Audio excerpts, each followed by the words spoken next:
সমাজ তো একদম নষ্ট হয়ে গেছে। যুব সমাজ নষ্ট হয়ে যাচ্ছে। হ্যাঁ, কে নষ্ট হচ্ছে কেমন? এই সকালবেলা সারাদিন মোবাইল টেপে, তারপরে ফেসবুক টেপে, তারপরে ইউটিউব টেপে, টিকটক দেখে, হ্যাঁ হ্যাঁ, এটা দিয়ে দিয়ে তো একদম নষ্ট হয়ে যাচ্ছে সকালবেলা। তা তো জান তো আধুনিক যুগ তো দেখবি, কিন্তু আমি টেনশনে আছি বুঝছো তো? তুমি টেনশন আছো। তা কি কি ব্যাপারে টেনশন আছো? ওই যে সবাই বাংলাদেশে ভবিষ্যতে বাংলাদেশের কি যে অবস্থা হবি কাকা। তাই কে যুব সমাজ কে ভাই ধ্বংস হয়ে যাচ্ছে? হয়, খালি এই সারাদিন ফেসবুক মোবাইল টোল দেখে দিয়ে।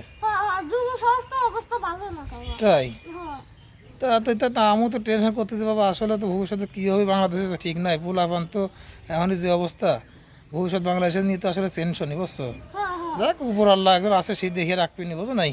হ্যাঁ। তো চলো যাই, বাড়ি যাই।